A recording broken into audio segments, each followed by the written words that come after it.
Maybe I can take ice tomorrow. Yeah.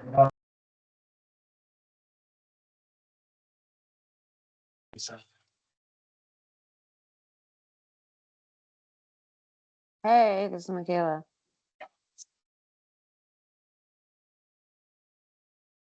Michaela, can you hear me? I can, yeah.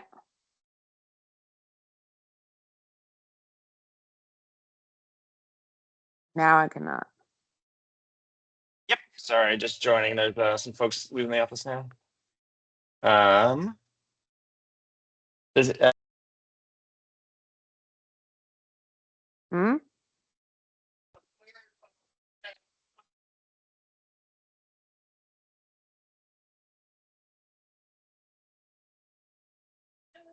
will do. Hang on, folks. We're Hello? just getting some folks added as we am sending the link around again to some folks who are trying to join. Be right with you. Sure. Are you in Caucus Hall? I am not. Jim is joining us for bed. He's in Caucus Hall. Oh, because the committee members are there. They said nobody's there. Uh-huh. Let me see. So it has Is to be set up in Caucus Hall. Otherwise, we're not in the meeting.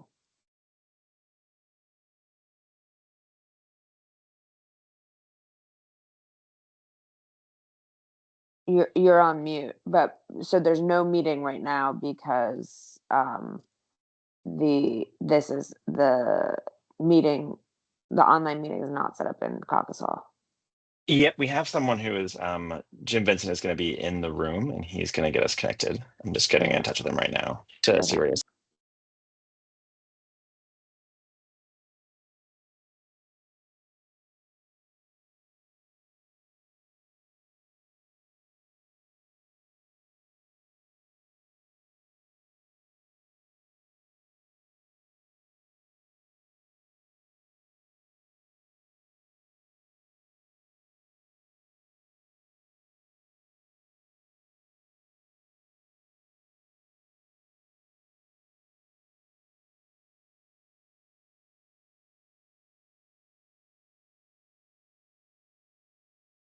Now, can you hear me now? Yep. But you're muted, so I cannot. Yep, I'm getting to the room now. Sorry for the delay here, folks, while we get the technology set up.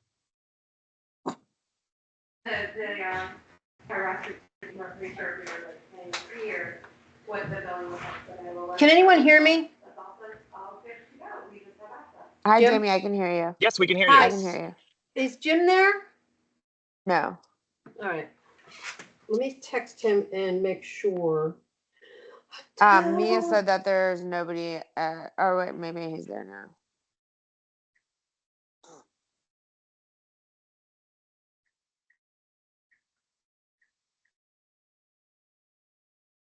Oh, okay.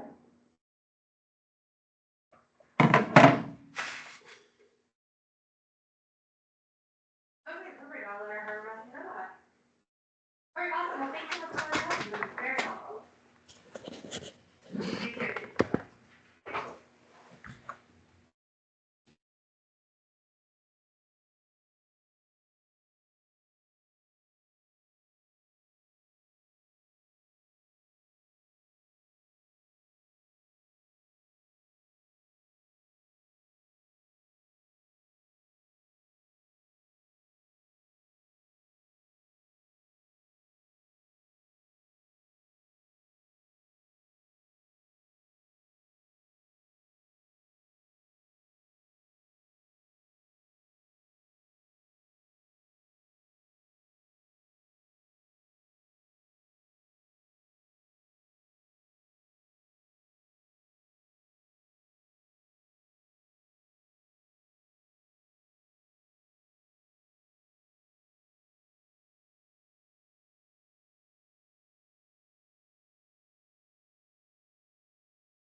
Hi, folks. This is your host here in Caucus Hall. Sorry for the delay. We're just getting the computer rebooted. Be right with you. Hi, great.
Um,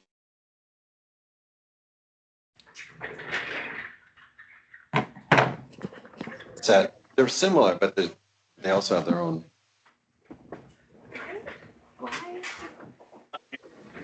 Hi, Jim. Oh, thank Hi, everyone. Oh, Jamie Stanisha. Hi. I haven't seen you in ages. You there, Michaela? Can you hear us too? Yep, I can hear. Everyone, sorry about that. That's all right. Michaela, do you want to call the meeting to order? Sure. Do you want to just press record? Oh, yes, please. We are recording. Great.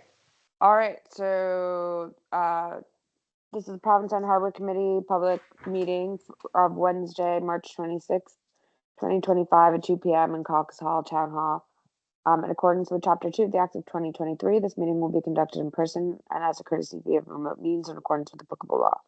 To join the meeting via browser, the Teams app, click the launch in the agenda, or to call 1-857-327-9004. To participate during public comment, click the icon in the Teams link or press *6 to unmute. Please do not speak until acknowledged by the chair or meeting moderator. Keep your phone muted at all times. Do not use speakerphone, headphones. Please note that while an option for remote attendance and participation is being provided as a courtesy to the public, the meeting hearing will not be suspended or terminated if technological problems interrupt the virtual broadcast. In this case today, we do not have a quorum in the room, so if there is an issue, the meeting will be terminated. All right, present for today's meeting in the room, we have Mia Cliggett-Perlt. Here. And Maria Morelli.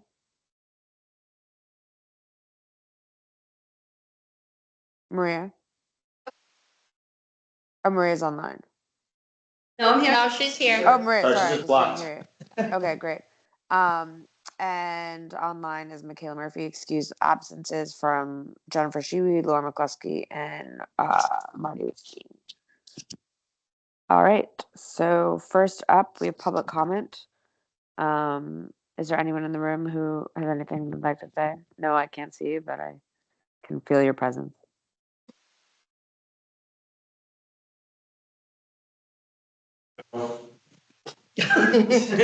Hi, Michaela. Hi. Do you have anything, or you're just here to hang out? I was just here to hang out. I had to sign a check, so I figured I should hang out. I don't want to work anymore today, so Great. maybe this counts. Fair. Is there anyone else from the public who'd like to say anything? All right, hearing nothing. Just here to hang out. All right, perfect. All right, so up next is introduction of the new harbor master, Pete Wynn. Hi, Pete. Do you want to introduce yourself? Hello, everybody. I think I've met most of you. Haven't had the chance to meet Jamie yet, but good to see you folks. I started last week and have been learning a lot about how the Harbor and Pier have been running and about how everyone would like them to run in the future. And so I'm here as your staff liaison. You can reach me anytime, of course, in members of the public who have questions, comments, or thoughts about how we should do things. I grew up in the Cape, went to Nauset, learned to love boating and sailing in these waters, and have taken that passion around the country and the world. And I've been delighted to move back here full time a few years ago, and also moved my parents up from Harwich to Provincetown. So we are kind of all in on P-Town now. And I'm certainly very open to your thoughts and suggestions on how we can better open the harbor to our fishermen, our recreational users, and anyone who loves the water. Okay. Great. Right. We'll go right into our harbor master report and let you keep talking, Pete. Together. Oh, Lord. I'm gonna share this from another computer so I can share my screen. Put together a couple quick slides to update you folks on recent happenings down at the harbor. Give me 1 second, screen share.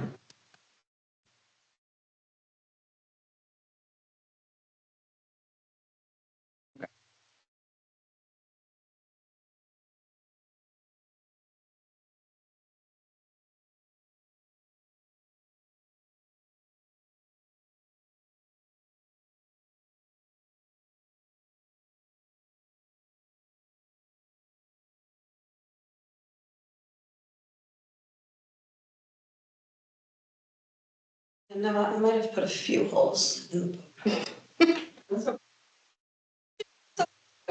So satisfying. We'll fiberglass can't fix it. Exactly. Yeah. That's my plan for starting this weekend. Where's your boat? In Dennis. All right. Everyone on the line can see my screen? Yes. Okay, so in today's report, I'm going to cover these 6 topics. Any questions, please let me know. And if you'd like to see recurring topics in future reports, happy to adjust the format here. Last week and this week, completed a full survey of all of the town's owned vessels. The state of our fleet is, for the most part, good. Marine One, our new patrol boat from last year, is nearly ready to go in the water, and we can launch her as early as probably Monday of next week. Highlights is a lot of text on the screen. Feel free to ask for information, but quick highlights as a new boat, she's in good shape.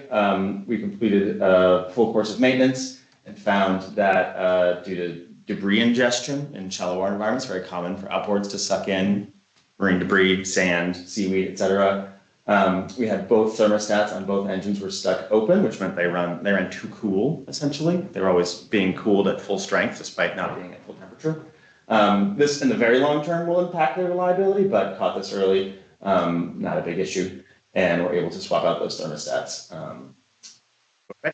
So, looking to launch it on Monday, probably, if weather and tides permit.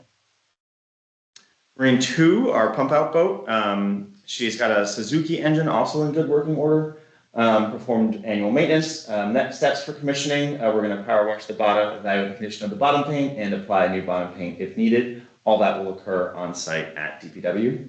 And our launch plan is next week if weather permits, but certainly soon after that. Remainder of fleet, of the big boat fleet, so to speak. M3 is a center console, 25-foot-ish. The technician was able to get the engine running and it ran okay. There were some signs of corrosion on a number of the fittings. The steering cylinder is very unreliable and will need replacement if we are to launch the boat and use it this season. Tail car replacement, not in great shape. And in my opinion, the E-Tech outboard is from a brand that is no longer in service or no longer available. And it is a type of engine that's not particularly super suited for the duty cycle we have here in the harbor, which is long hours at low RPM, and we're a municipality, so we want something that's reliable, easy to maintain, easy to get good parts for. And that particular outboard is not an example of that, I think. And so we should, as a discussion item, solicit ideas for what we should do with this and the other boat. The larger center console that we have, the twin Honda engine, the motors are essentially condemned. Each motor requires significant repair and remediation. You'd much rather spend that on a repower, on like a new or gently used and certified engine. The hull is okay. Didn't get to fully evaluate all the other systems due to the lack of, frankly, a need to spend the time and money to do an exhaustive overhaul of the boat. But to the team here, would love to hear folks' thoughts on the intended uses of these craft, how recently they were used, and what, if any, recommendations y'all have for what we should do with them. Michaela, may I just make a comment? Yes, please. Isn't the twin Honda for sale, or you're trying to get rid of it? So that is a great suggestion. I mean, someone last year did write for sale on it in blue tape. So it indicates to me that the intent previous to me I arriving thought was the to blue sell it. boat was the replacement for that. Yeah. So yeah, and so I have looked into what we would do with these. We would surplus them out essentially. We could use Municipal as well as any other online marketplace to put these up for sale. So the town does have, of course, title to these things, and so could sell them.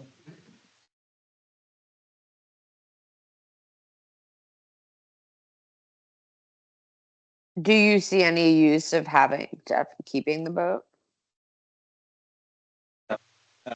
I mean, not as a boat, as a planter. I think the twin Honda could be. I don't want to offer an estimated value here. Every boat has a buyer at every price, but I don't see us restoring it to reliable, trustworthy vessel status. Sure. Okay. This completes. That's Oh, I have another boat question. Shoot. The little aluminum skiff. Yes, M5 or M7. Right. It was purchased for some type of maintenance under the pier, I guess, was the initial idea. And it's no longer used. It's been sitting out there, taking up a parking space for years. Mm-hmm. Is there any plan to get rid of that? Has it, the thing that it was purchased to be used for, was that during a previous period of pier of intensive? Yes, when they used to do a lot more work by themselves, you know, that they had, what's his name? Noah. Luis. That was actually, Luis, that was yeah. actually purchased to service the west side of the breakwater. It was supposed to be used for rescues. However, it's a terrible platform for any Yeah. use, in my professional opinion. The boat, the engine runs. I test ran it. I mean, it's a small outboard, so it's not expensive or complicated to maintain. And I would certainly welcome recommendations of whether we dispose of it. I've never seen it in the water either. Yeah, I've never seen Yeah. it.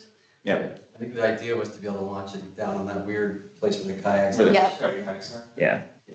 Like, it'd be light enough to maybe You- launch it that way if somebody was drowning or You in the can ice. carry it by hand, right? Right. I don't think anyone's ever actually tried Yes. to do it, so I mean, you might want to get a few guys from DPW to give it a whirl, but Yeah. it looks very unstable, but like I said, I've never tried it or used it, so. Okay. Well, how about I test it out and I come back to you folks with what I've found and if I could find a use for it. It is not an object of extreme value, so if we were to municipally bid it out, it wouldn't transform our budget or sort of our resources outlook. But let me give it a test and bring you back some thoughts. Space is at a premium down there, so. We could certainly move it elsewhere. So from a space perspective, I totally hear you, and that we could do today. So I'd be happy to I think move it originally out. they were gonna try to leave it on the trailer down in that spot where the kayaks go down, Ah. but I mean, you really wanna try to get like 3 large people in it and see if it's, Yeah. It would be great for see if it's useful. but Yeah. other than that. If you're drowning on the west side of the breakwater during a high tide in the wintertime, someone might really enjoy it. Didn't hear any volunteers on your part. Oh, man? Yeah. I go swimming for you. We'll come get you. Okay. So my action on there is to test that boat out and regardless kind of get it out of the way of pier operations. Thank you. My pleasure. Anything else, fleet or boat wise? I think Marine 3 could be fixed with a new motor. And if you're gonna be crashing anything into the breakwater at this point, that would be the boat to use. M2, the Suzuki on it is supposed to only be used for pump out boat stuff, which is why the state gives you a grant for Clean Water Act. I don't think it's really meant to have blue lights on it or anything, but they added it for that purpose, just in case they need it. Yeah. Do you have a recommendation for like a model or type of engine to put on it? I mean, a 150, that thing probably needs like a 200 or a 250 on it to make it go fast enough. But like I said, you're only going in the harbor, so it's not too big of a deal. It also has a suction pump on it that still works, that in the past had been used to help us dewater boats in an emergency once in a while. Or if the other boat goes down, I believe that that pump still works if you still need to do your duties as a pump out service. Got it. I don't know, I haven't seen that one in a while, so. Yeah. Yeah.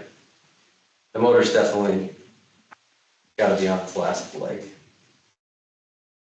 Sure, you mean? Yeah.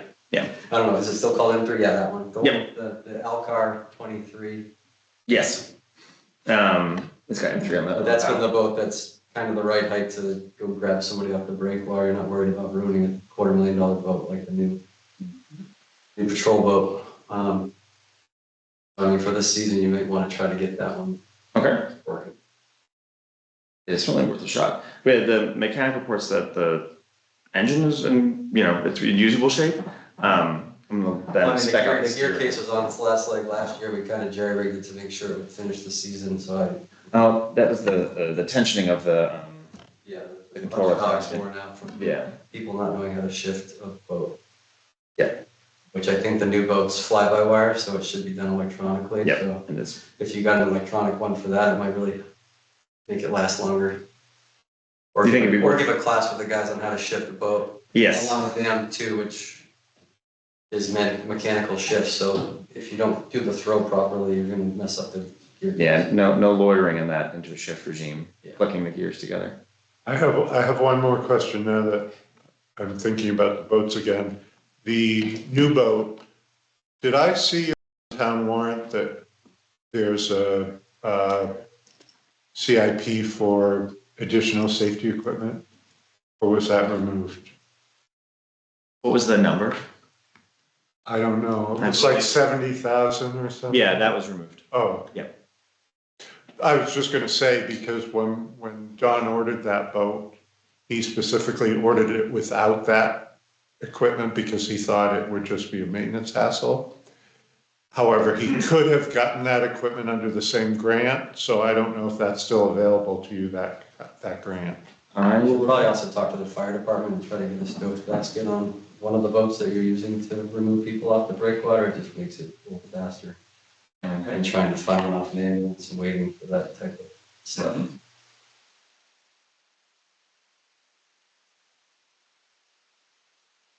Yeah, about what the. But if you want, I mean, I don't even know if that was something on your list, that you want that equipment. What kind of gear's worth $70,000 that they put on it? Like an AED or? The 70,000, as I understand it, the $75,000 was for a different land vehicle, a different truck for the Master's Department. But there was that the boat had additional safety equipment available and that we could have had with the grant is interesting. Yeah, it was some kind of safety equipment or life-saving equipment that Don didn't seem interested in at the time. And then I saw something about it on a CIP request, so I just wanted to make you aware that there was a grant for that. I don't know if it's still available. Well, let me look into that.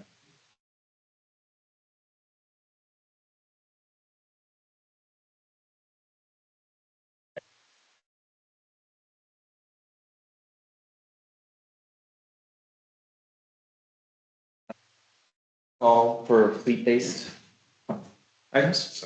Did you ever do a water pump on them? Yes. We replaced the Thermostats. thermostats and, sorry, the text is so small. If you were sucking sand up, you probably should do a water pump. Yeah.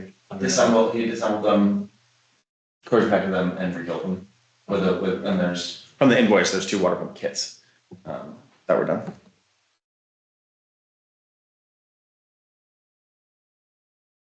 Okay, moving on to staffing. Here we are in March. The core team at the pier and harbor is in place. We have, of course, Jamie, our pier manager.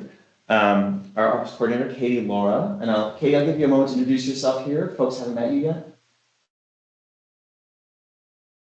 Katie, I think I met everyone at the last meeting, but my name is Katie. I am the new office coordinator for the Pier and Harbor. And I think I've met everyone on this call, but if not, my husband is David Anderson. We live in Harwich with our almost 2-year-old Vivian. So you'll probably see me in town. We're here all the time. And you'll see me with little Vivi. She'll probably be down the pier visiting everybody throughout the summer. So nice to meet everyone. Katie, Hi, Thank you. thank you. We are working with Jim and our friends in the budget office and with Katie Buckley to come up with our staffing grid for this summer, defining roles and responsibilities down at the pier and on the water. We have a meeting tomorrow with Katie Buckley to hammer all that stuff out. Come April, we'll be recruiting and onboarding all of these nice new staff members. And a good update on traffic control on the pier. I know it's going to be a big topic this summer, but with the police department, we will be sharing some budget to help them hire additional community security officers. So the same folks who wear those yellow shirts and do traffic in Loeb Square, they'll be coming out onto the pier to help with traffic enforcement for the summer, depending on what we end up In that discussion, if there's a nice way to say that the ones in Loeb Square last summer, in my opinion, really had no idea what they were doing. So I'm not sure if adding more of the same is really going to make a difference. And obviously, if we're changing things up with the traffic pattern, I do think there's going to be some extra training required. So yeah, I don't from my experience, anytime it was busy last summer, they just started screaming at people in cars. It didn't do well. So yeah. And then other question, do you have a date in April for a goal of when you would want all new staff to be hired? I don't have a firm date. Okay. I can get back to you with what we decide tomorrow based on number of staff, range of responsibilities, as early as possible. Yeah. Or at least to have those folks come in and do their initial training and get onboarded as a team.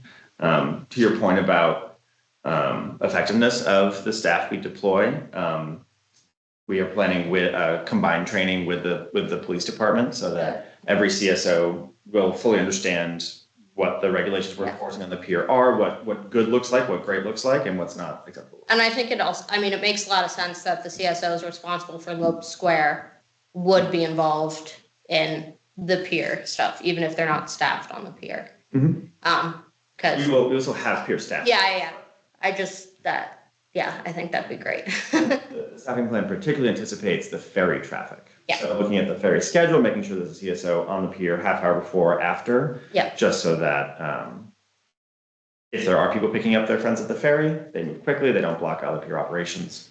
And with CSOs doing that work, they'll have, of course, a citation ability, and they'll be on police radios, easily able to call for additional help.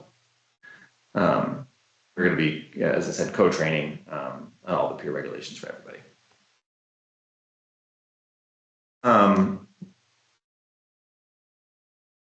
I'll get back to you folks with the estimated sort of onboarding date and the schedule of training once we finalize them. And we'll have the complete team ready. We finish recruiting initial training. We'll have the schedule kind of locked with adjustments needs to be made, and we'll be ready to go. Here is a department update on our budget. And so due to staff turnover last year, these numbers got locked during the last budget cycle. This is what you'll be seeing in the warrant. For a second, any folks have any questions or especially thoughts you'd like me to follow up on? Closer for 1 second. Yeah, I can turn this around if you'd like. That's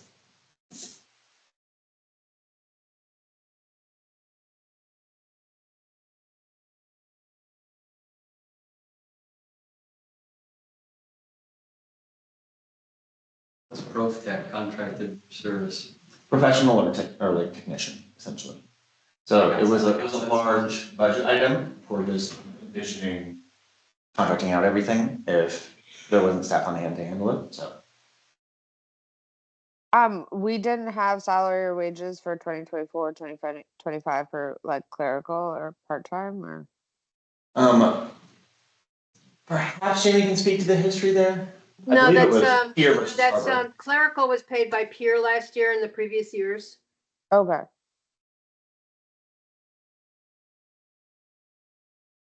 You don't have any of the stuff from that? So, From the Pier course? How much we used to spend on clerical? Yeah, like on the things that you're missing, all the things. yeah, so I think this is an incomplete picture Are of the projections for 26 based on that? based on what it was previously. Well, since we've Based on the numbers from the yeah, pier? as I understand it, we brought Pier and Harbor together under DPW, and so the Pier budget is based on all the how the Pier ran, and there were different services shared between the two departments, or between the Pier Corporation and the town for Harbor Master services. And so think of this as just Harbor Master, deputy assistants, and then maintenance. So like Maxine was paid by the Pier? We kind of, what was No, always no, she was, attempted. Michaela, no, she was paid by the Pier. Yeah, no, but I'm saying that what we tried to do was assign a portion of that was kind of built into the harbor master budget, right? So Yes. Maxine was working for both departments, but it Got looked like you was paying her. And the clerical line item here is brought into the budget reality of the Harbor Master Department. So now. Is that the same with the assistant harbor masters and John and everybody? No, the clerical position is Katie's position as office coordinator. So we Oh, no, I'm share. just saying the part-time and the overtime. So there's no, like any of the part-time, harbor masters or were they part-time? Exactly, yeah, so that part-time line item is the seasonal staff. So, but the seasonal staff was also paid by the Pier.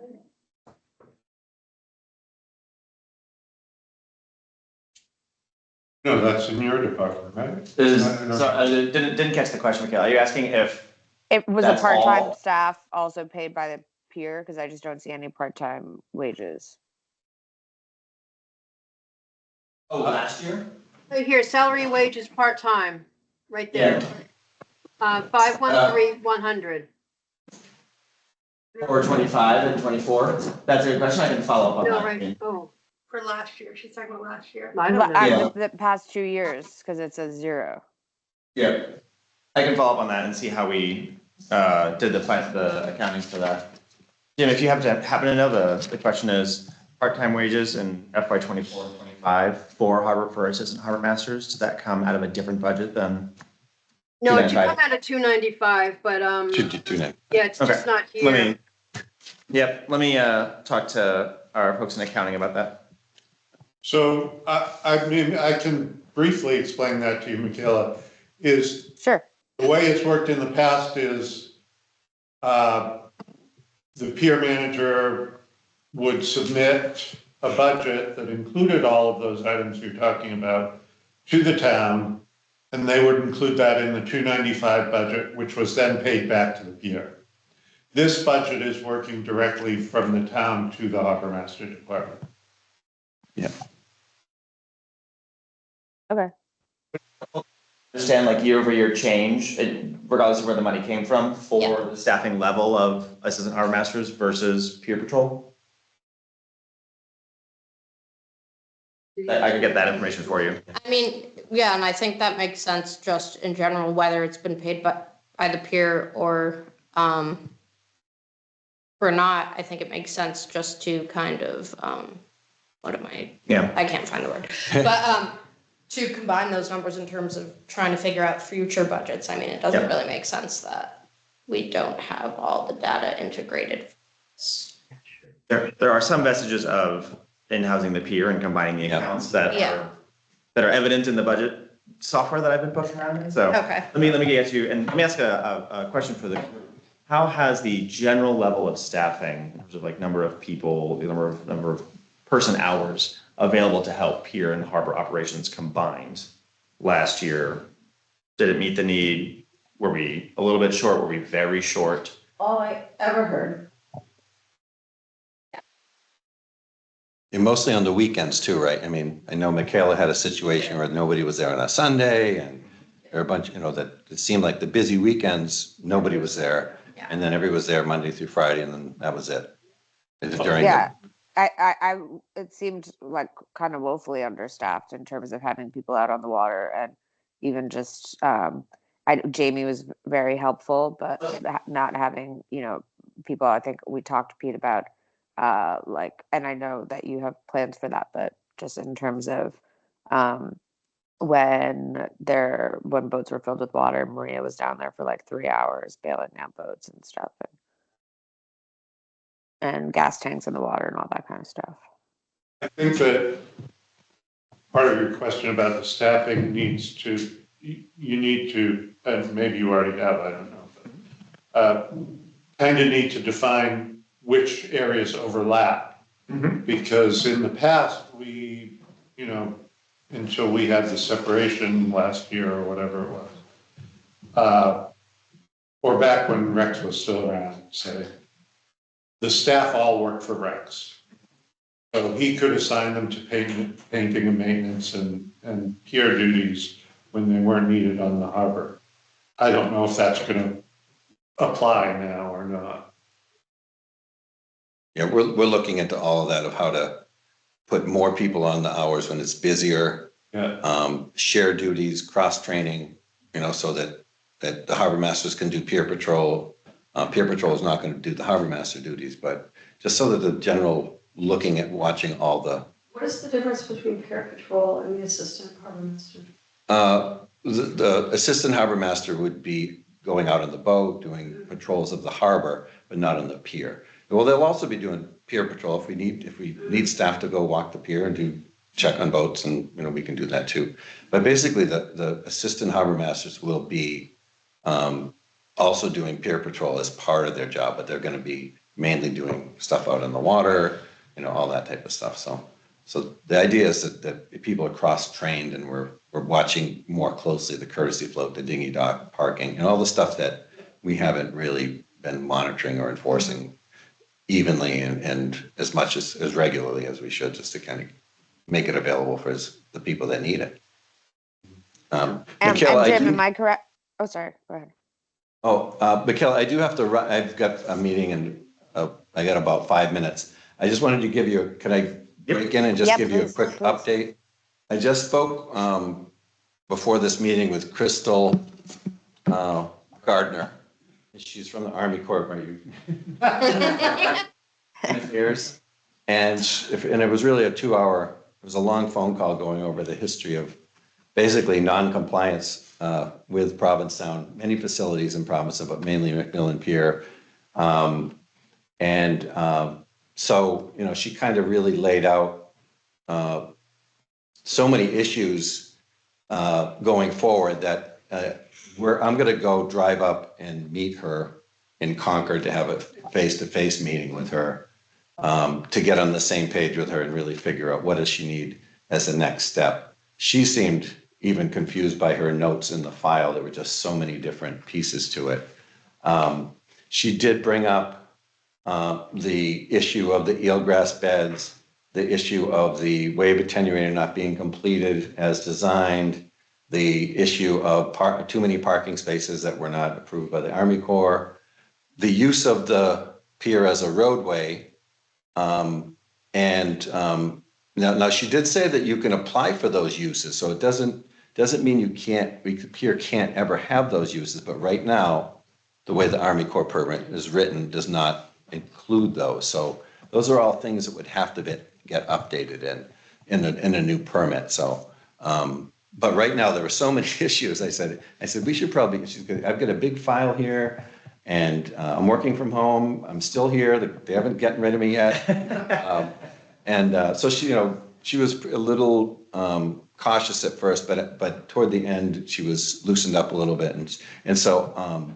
One confusing piece was she's had so many people that she's dealt with over the years that at this point, I'm gonna be the contact person until we kind of just get a clear, it just, you know, Jamie, I'm sure you won't mind if you don't be. Just there's too many pieces Crystal, to it's all this. yours, Jim. All right.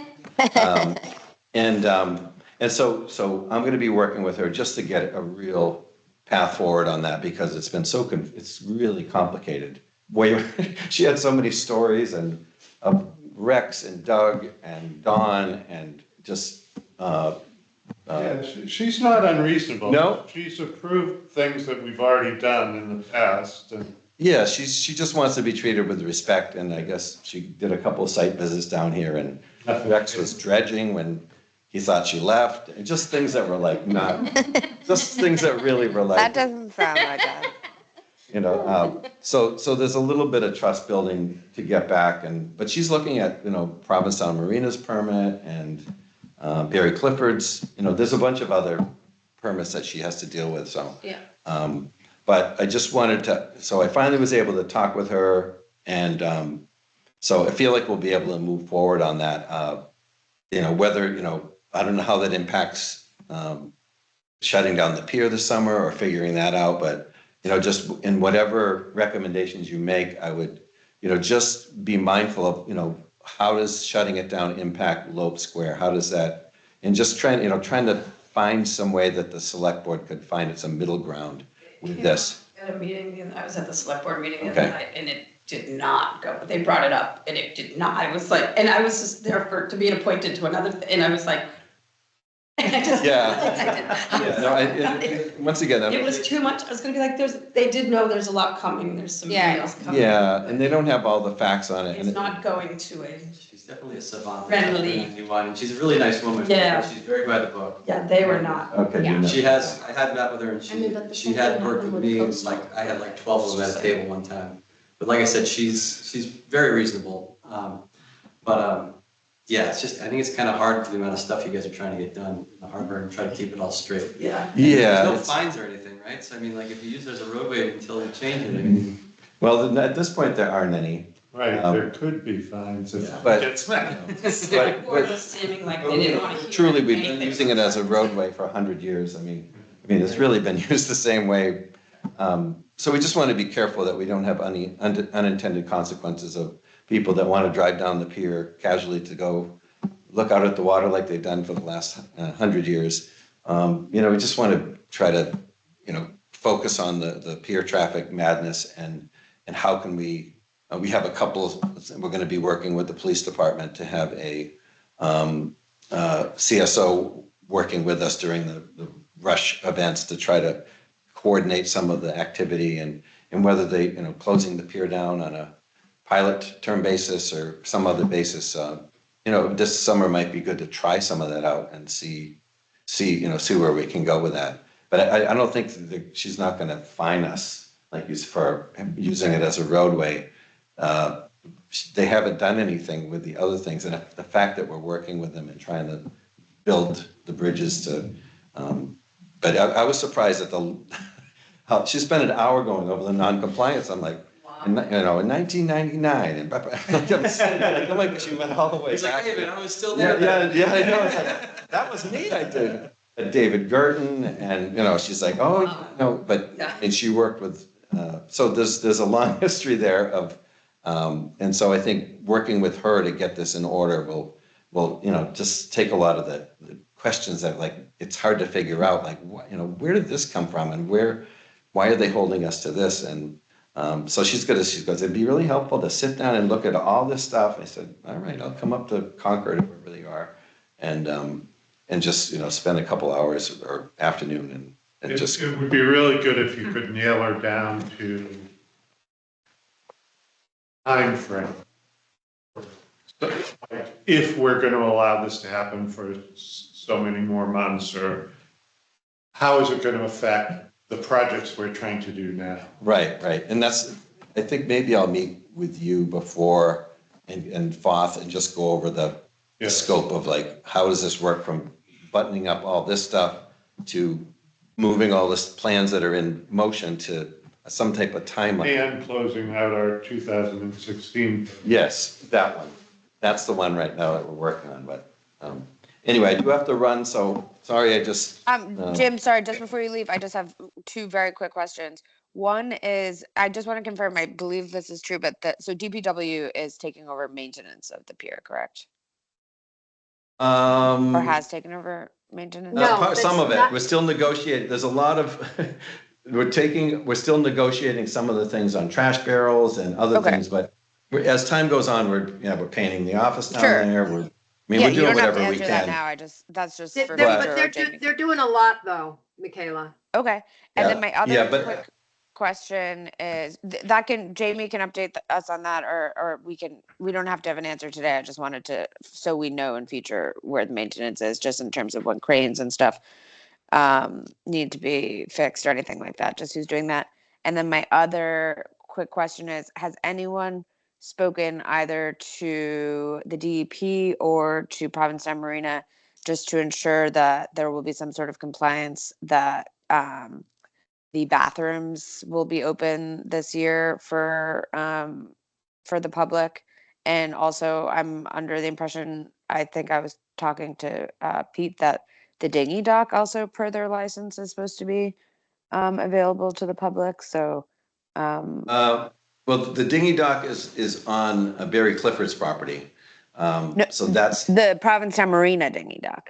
oh, do they have one that's, they have I don't know one? what their conditions are. They have a small dinghy dock, landward of their fuel dock.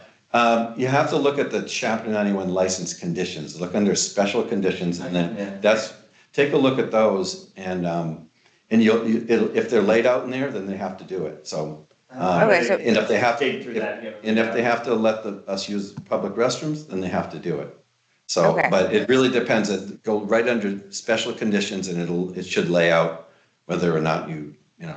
Oh, that's right, Okay. they have the small one. I know It's in the that, shop, it's her boat there, it drives her. I asked Don to address the issue of the dinghy dock at Barry Clifford's a couple years ago, and Barry's response was that he got some kind of waiver for that. That's not true. That's not true. You tell them, Anyway. Jim. Thank All right, thank you. Bye. All right, thank you. So Pete, maybe we can put both of those items on the agenda for the next Harbor Master report to see if you can get any update on any of that. Absolutely. I've got the P-Town Marina, Chapter 91, and the Long Point Marina Great. on my to-do list, and we'll put them on the next agenda.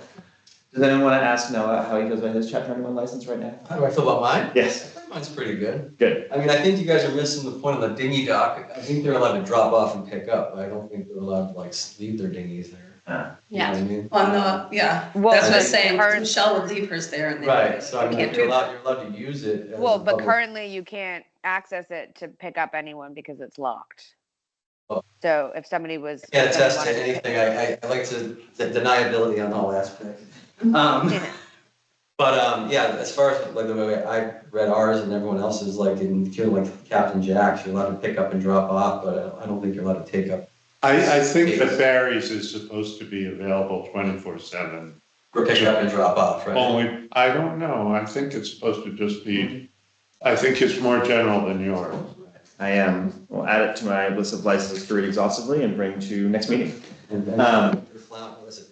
I guess my Fouling concern and, is more about the locking Duck of the hunting. Provincetown Marina dinghy dock. So if somebody wanted to pick somebody up, if they were in the mooring Yes. field.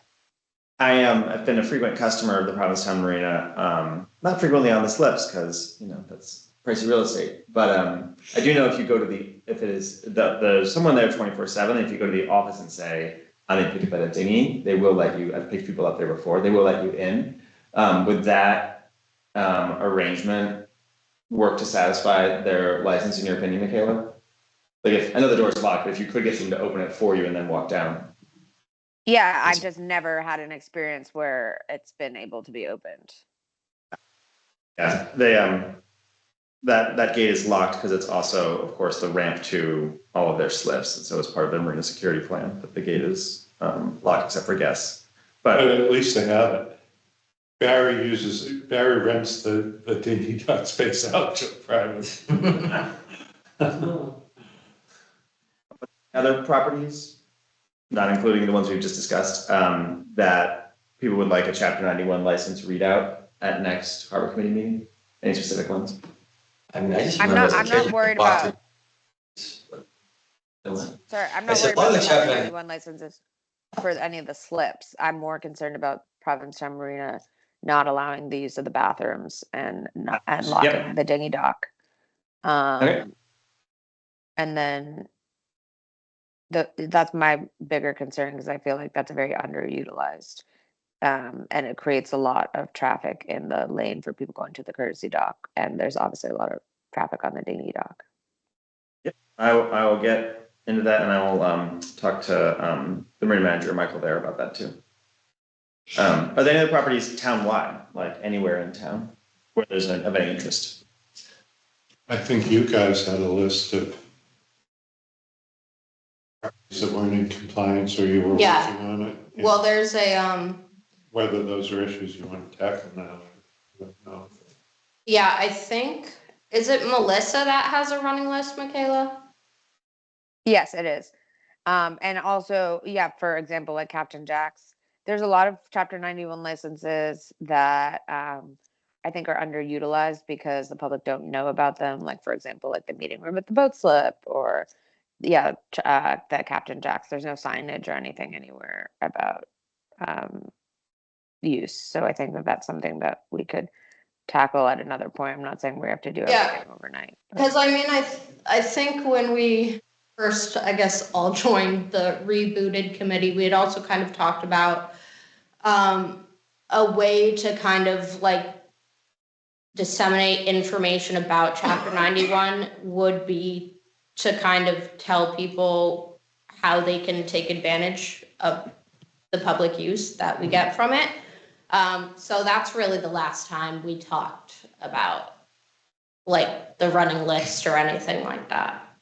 Is Yeah, there any focused on records other or stuff. lists from that time you want to forward to me? I'd be happy. I think Melissa Millette How do you tag. spell- how do you spell last name? It is, I don't know if it's, or sorry, yeah, it's MELLY. Y.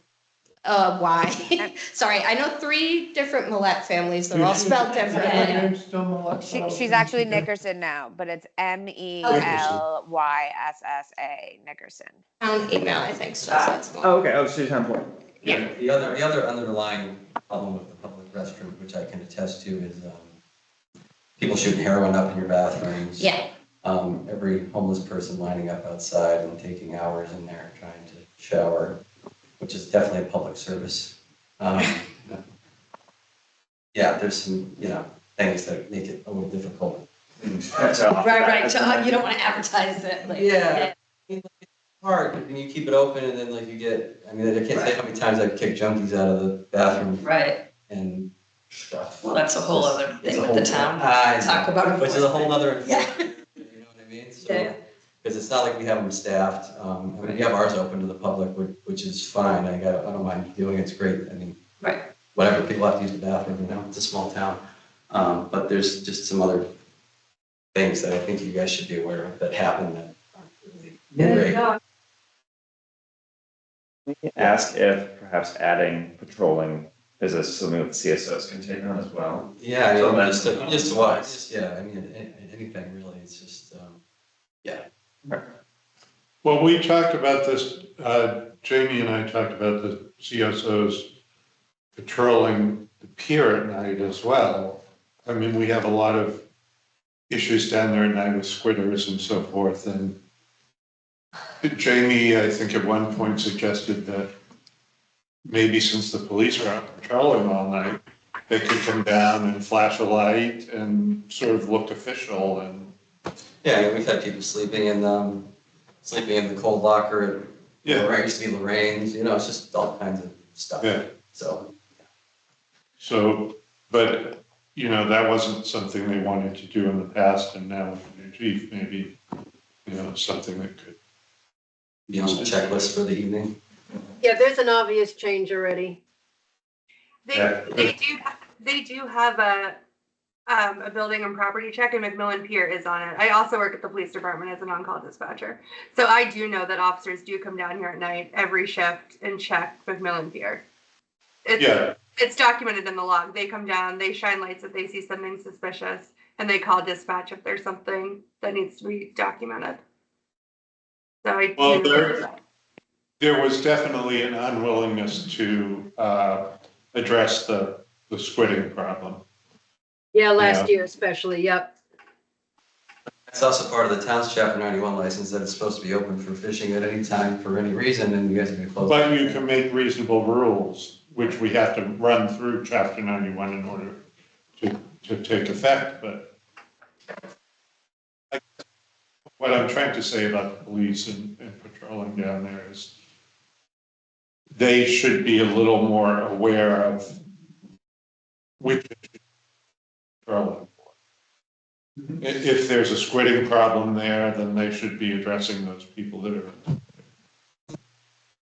Sounds like we can do some cross-training, when we So, have our staff on and. Can I ask a question about squidding? So I was under the impression that people were allowed to fish at any time.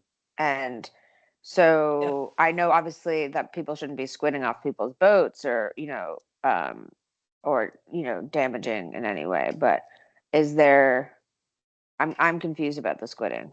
They, I think it's because that these things have happened and continue to happen, that they get their lines caught up on the boats, they're on the boats, they're getting ink all over the boats, that we have, I mean, since I've been here, they close it at midnight and then they can come back at 6 in.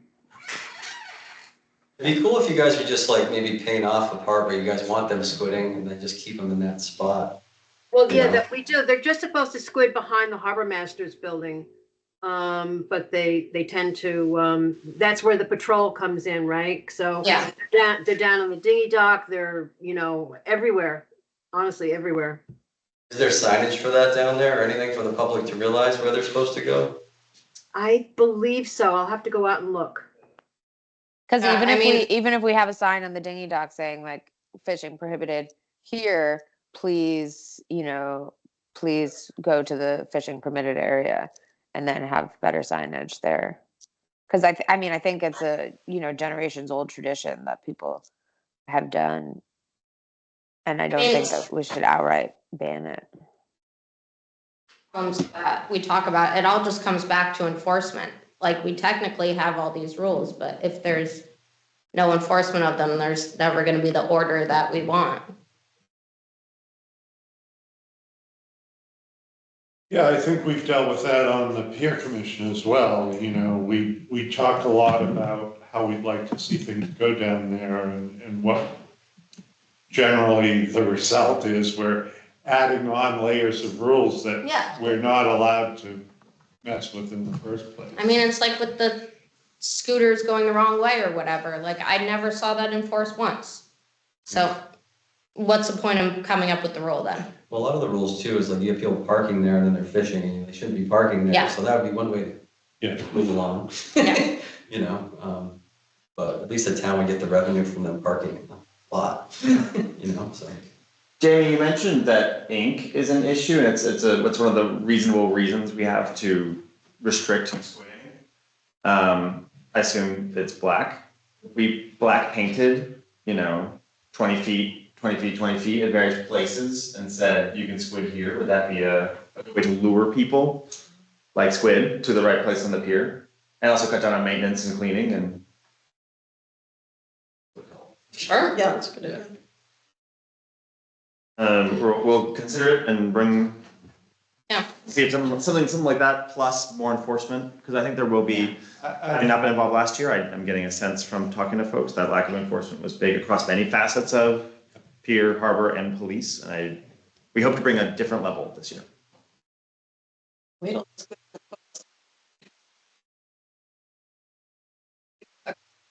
Doing patrols and checking their safety gear and things. Yeah. Yeah. That's also an issue, late night squitters on boats, quite often in the mooring field. And they're in like small dinghies and whatnot. Yes, Oh, no, they're in big boats with generators, they're in dinghies. I don't know how the Coast Guard would define, I know when you're coming in, it's kind of distracting when. Yeah, like you It's a can't see where navigational you're hazard. going because It's a they've got navigational these. hazard, yeah, it is Yeah. 100%. I just know every year we kind of lose somebody like either in Bass River or Provincetown. Yeah. Those guys that flipped that little dinghy over, Yep. 5 of them in a boat that wasn't quite the right size to have that many people in. Yeah. nobody ever, I mean, the Coast Guard does their checks and things, but I guess there's usually like 20 to 30. Yeah, people it's, there. Yeah. And I mean, it starts late. that comes back to the same issue as like, we need patrols that aren't, I mean, it's the same thing, that aren't Monday through Friday, 9 to 5. That was Weekends, nights, like it's, with Dawn, I can't tell you how many, I sent him a video once from my deck. The guy was right next to me. And Dawn, first of all, never answered me that night. Yeah. And then the next day, I was like, well, I can't do anything. It's not in the mooring field. I go, it's right next to my boat. Yeah. The guy was like, with the, you know what I mean? Like, yeah. Yeah. and then I was The behind the harbor- breakwater for a couple years. Now, this past year wasn't bad, I have to say. Only like 1 or 2 nights. Yeah. But when they're bad, they're bad. I mean, there's like, you see it, they I don't come think- I in don't like think you can do anything for them fishing in navigable waters near. in the navigable waters, but they come in the mooring field. Yeah, I don't think there's a law against that. Don said there was. Oh, there is? In the mooring field, not in the, like if they're on the other side of me, they're fine. Yeah. But there's a lot of time, I mean, they were, one night Jack most wasted. Like screaming, but it worked. And then like every night somebody took a turn right next to, you know, and it was like, just go over there. Sometimes they're reasonable. So, Will, I see you've got your harbor regulations and everything out. In chapter 91 and all, and if I could make a suggestion while you're studying all of those things. In the past, the Pier Corps, as well as the Harbor Committee, you know, would meet and come up and make these regulations, and they don't mesh with our chapter 91 or our Army Corps permits. So I think a lot of those regulations that we've made need to be revised somehow so that we are in compliance with our other permits.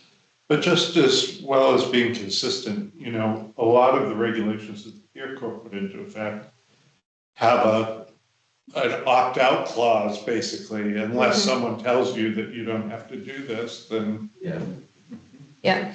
Does, so that's, talking about the regulations is, an agenda item. Oh, I'm sorry. Which is great. Let's move to that now. Okay. And I'll solicit as I was hoping to bring you folks questions. I don't want to sting you dog too much. Okay.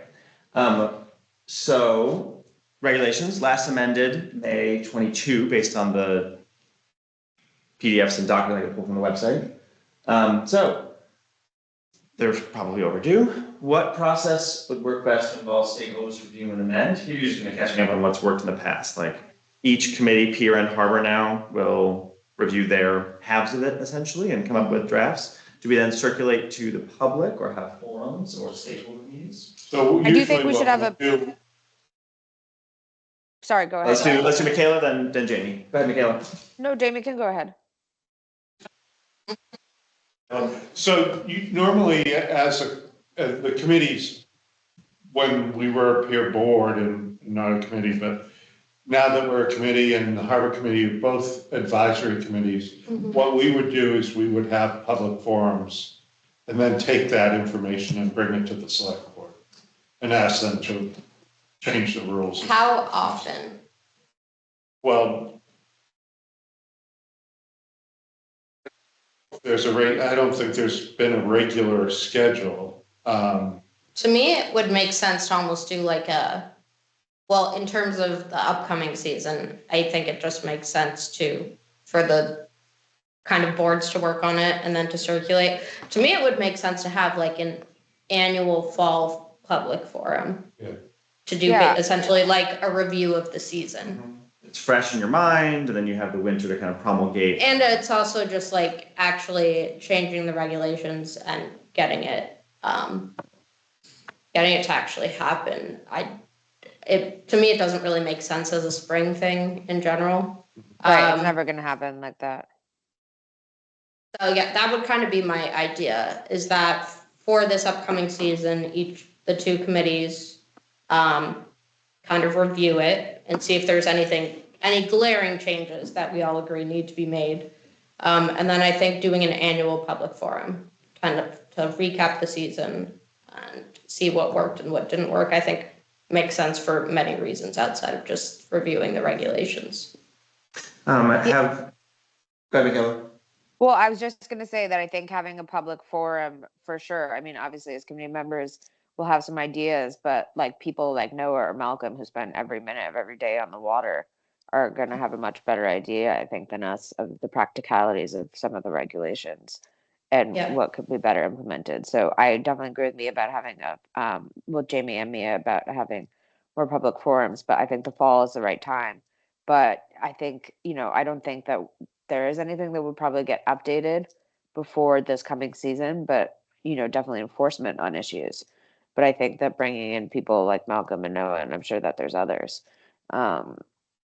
between the two boards, and telling us going forward after the season, what are things that we should look into implementing. I've been thinking about this, how the new setup is gonna work basically with your department versus your department and so forth. And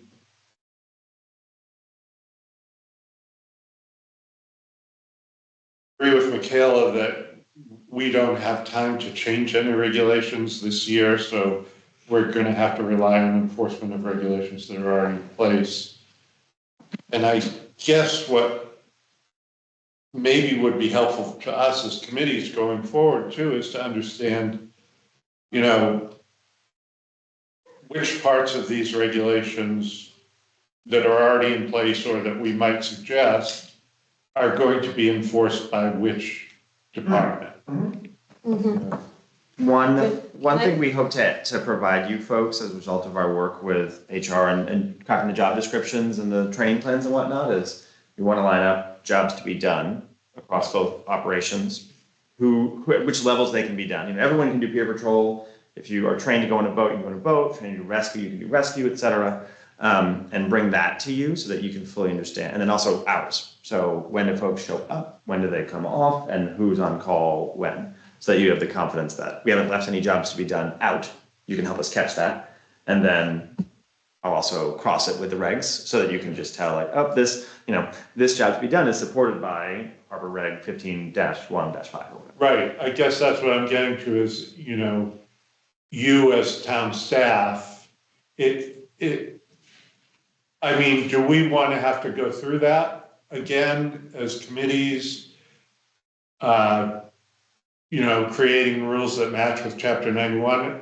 Or are you just going to go ahead and say, this is the rule and? Why don't I bring you a proposal next meeting and you tell me if I've hit the mark? When we did that meeting, we were gonna limit the size of the boats and that turned into a shit show. We decided, that we were gonna limit the time. Basically, what we decided we were gonna do never made it into the harbor regulations, so what's? Oh, it didn't? No. It was supposed to limit to 4 hours without a permit. Not that it matters, there's still 2 boats down there. And it was supposed to be you had to put your motor down. Neither one of those made it in. Voted on that. No, we didn't. And it did not make it onto the. So when I told people. I was under the. Which I impression tried to that tell those people, were and just- what the fuck are you? And it's like, Yes. Yeah. I didn't know they weren't in there. I just Yeah, no. assumed that, because Maxine had contacted me about, what wording we wanted you to use in the regulations, and I thought she had it all taken care of. But that's another part of my question, I guess, because as a committee member or a board member or whatever, how much is it our job to go over these, detailed things? Some committees work in a way where they're just, creating general ideas, or it seems like there's a lot more to the harbor and pier than just expressing a view of how you think they should look. Yeah. There are a lot of rules and regulations, and it's up to us as a board to keep pushing for, changes to those, or as staff, are you just gonna try to take over that part of it? Do I still have my peer colleagues on the phone? Yeah. Katie and Jamie? Their screen is black.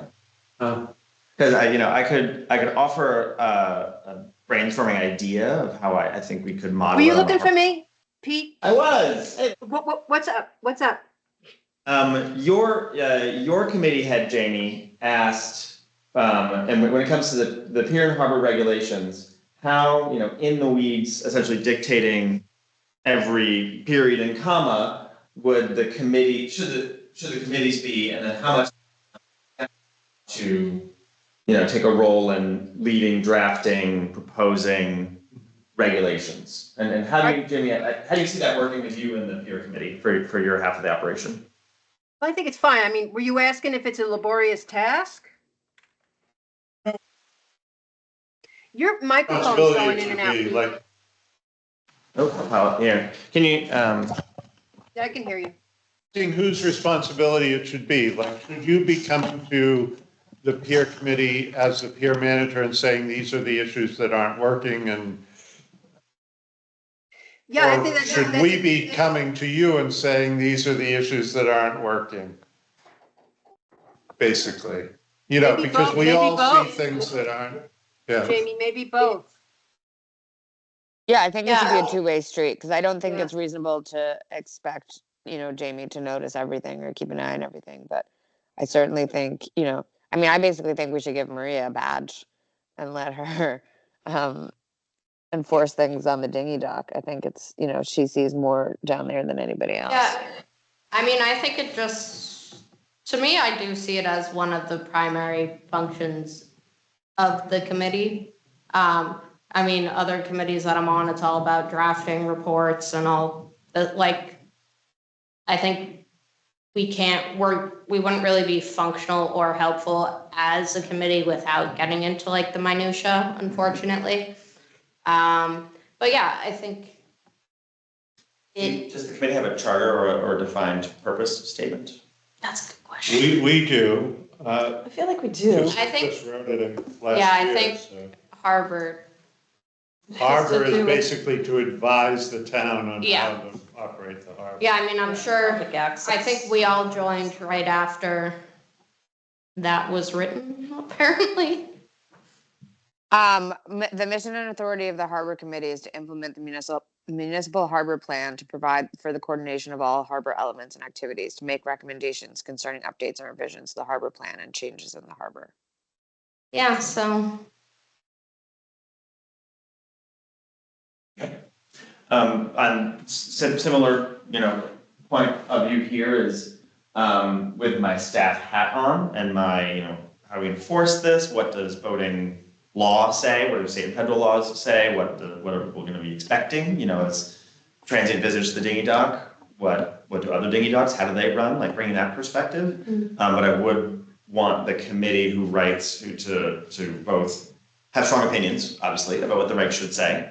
I'd like to have craft the exact language to make sure it's really enforceable and has good grounding. But then I'd also love your folks' help with idea, like to your point, Jamie, like for you folks to push on stuff which really matters to you. You are the citizens who the harbor staff serve, and you represent the citizens, right? And so the breadth of your opinions and your conversations in the community, you bring issues to us that we wouldn't see otherwise. And so that's what about subcommittees for specific issues, like like the dinghy dock? the dinghy dock. Because like I would be okay with like, for example, Maria has all the lived experience. Like I'd be okay with sitting down with Maria and town staff, whether it's you, Pete, or someone else, and rewriting or editing the current dinghy dock regulations. Just, I mean, we tried that. I think we And should I have been. think part of the difficulty with that is that there isn't common knowledge of what yeah, the existing regulations and the state and federal regulations are, so. yeah. Do we have state and federal? Well, our Army Corps and our Chapter 91 dictate the use of the dinghy dock, and Right. as I was saying. Yeah, that's the first I earlier, heard of that. We're not even supposed to have boats, dinghies with motors Yeah. on that dock right now. But presumably, I mean, isn't that something that Like I would see committees or a subcommittee as being an aid to town staff. So presumably figuring out what the federal and state regulations are would be on the onus of staff. That's kind of my point. Yeah. Who's gonna do those, who's gonna take care of those deals? I would say the paid employees. Pictures from Sharps. 2 hours ago, your drone? Oh, wow. I was wondering. Yeah, so I don't know, Jim just talked to Crystal, and she mentioned that again to him, that they're not supposed to be motors there. Which is not saying that we can't get that changed, but I'm just reluctant to start making a whole lot of new rules without taking care of these things Yeah. first. Yeah, and what I think I a agree. good task for me as your staff liaison is to go through. But maybe we could get the rules that we already voted on in there. And enforce. That seems fair. Yeah, That thank seems you. fair. All the regulations give wide latitude to the harbor master's office to enforce like safe and responsible practices within reason. Mhm. And so, in terms of the dinghy dock, because I know it is a big topic, and to Michaela's point about giving Maria a badge and a gun, Hell yeah. I think it is I a don't really great. want that. At least a taser. If perhaps you could be the dinghy czar and the committee could have, particular people tasked to work most closely with staff. So you would call me whenever you and I would work up what the dinghy, what great looks like on the dinghy dock. Right. And then me and my staff would work towards that every day. And whenever we were falling short or we missed something, Right. you would call us and we would know, oh, this is our person who helps us make the dinghy dock work great this season. She's gonna be looking for these 5 things. Whenever she calls out, comes in the office, it's not like, oh, Maria's here to complain about the dinghy Yeah, dock. no, she It's, is. oh, our team member who helps us do this really well is here, and she's gonna help us, so let's follow her lead. Yeah. I don't want to put you in the job of enforcing with the public town regulations, that is for town staff. But to more formalize your role as someone who is an expert in this. I don't know about an expert, I just would like. Just like I'd just like to be able to get on there and go to work. 10,000 hours makes you an expert, I think, No, so. just like an educated authority opinion, basically. Yeah. I mean, we can delegate authority, delegate authority in all sorts of ways, and and because we'll have a lot of new staff, you will be a good resource for them. So I don't want to put jobs on any, it's not my job to give you guys jobs to do, but as a suggestion, I would welcome And I specific think, liaisons, specific focuses for folks about key issues that we can quick wins. We have the authority to make the dinghy dock work great. I don't think the regs stand in the way of that. I think all of this just goes back to also what we need to keep in mind, and what we said earlier is that we're really not going to change any language other than the stuff that's already been voted on should definitely go in there. But no language is really going to get changed before this upcoming season, which I think is also makes sense. And I don't think we should try to change any language before this upcoming season. Well, we are gonna have signage, right? So. No, I just meant language Yeah. and regulations, other than what you guys have already voted on that apparently isn't in there. But yeah. Is there a transient leg to that, or you guys it's just free for all? No, it's free. Yeah, come on Well, in. and the state Come on in as regulation. long as you want. Size boat. It-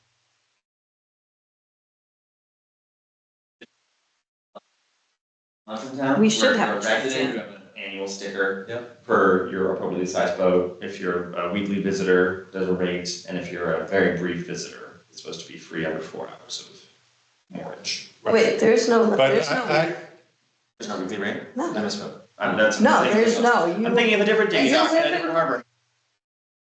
don't live and work here. You don't pay. That's how. This is, I also want, See? yeah. That's how it works. You have to get to work. You don't have room. Yeah. This is why I want to do an experiment this summer where on one of our signs, we just have a locked cash box and say there's a daily fee and see if people put money in it. Why not? Why not? That Yeah. would. Yeah. Or Yeah. alternatively, a QR code with a link to pay. Yeah. Well, I mean, the setup's definitely not right. 2 finger floats. What would you They're change? too close together. I mean, The- you really only have 3 and make the other one in the middle, because what happens is you got double boats going in like this. Yeah. Oh, yeah, it's So you an. basically lose square footage by having too much square footage. basically, is what you're saying. So when you come in. Too much dock. Yeah, there's too many fingers. If there was a Yeah. finger right in the middle, those two in the middle, then you'd have a lot more space. But- Yeah. But And you know, also it's just not illegal. having enough cleats, like people are tied over, you know, Yeah. and Yeah, we'll walk down there. Fingers, we'd have to Peter, talk yeah. to firms involved. Cleats, we can drill cleats into every surface left and right, so. Because, yeah, things we can no, fix. removing the outside two ones.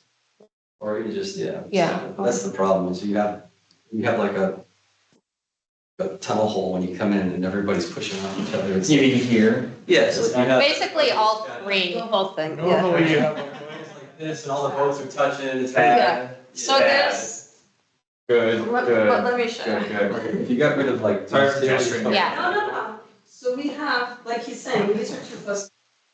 There's a cleat here and a cleat here. So if somebody's on that cleat, this is useless. Somebody's on that. You're blocked in, which Why happened to outside? me last year. Got it. I mean, I just scratched my head, so. yeah, one night I was coming home. part of the problem here is that we're selling permits to people And they're that selling shouldn't be getting permits. permits. Okay. You know, it shouldn't be a mini marina for people's pleasure boats. It's supposed to be servicing yeah, And the moorings transient and transients. isn't an issue. I mean, it's not an issue, like, it's allowed, but there's a lot more than people think. I mean, there's more boats without permits than there are. Selling too many, but it's like, yes, we're selling too many, and there's a whole bunch of transient that are unaccounted for. No. At least every harbor committee member will have a dinghy permit this season, right? right? I guess. Michaela, you can use the $500 you lost in our bet towards that. What was the bet? No, it's- About who was dating who. I lived on my boat on Anchor in the East End for a month last summer, and I never bought a dinghy permit either, so I'll join Well, you you. didn't have to, I mean, you didn't, Yeah, I lived there a lot. I mean, Michaela, I can't believe Maria got one. you can get them together.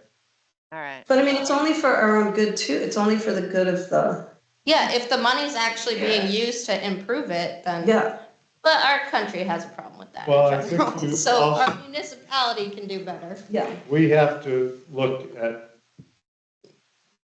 the Chapter 91 license Mhm. dictates whether we can or cannot charge for some of these things. Yeah. Yep. Yeah. Yeah, that struck me in a lot of the reading, is Oh, that wow. there are things that are for true public access. And if Jim is gonna be going to talk to our new so I friend think that's Crystal, where the we hours. can add it to his list of, here's Yeah, the, it has to be the amount. in one Yeah. go, all the changes we'd like to make regulation wise. It'd be nice to start a relationship with the feds where we were sort of alerting them ahead of time and asking versus them doing a site visit and finding Right. out and being mad. Yeah, That's probably where the hours came in, like the public can tie up for so many hours. On the, I think it's in the Yeah, Chapter right. 91 somewhere, yeah. As well as, you know,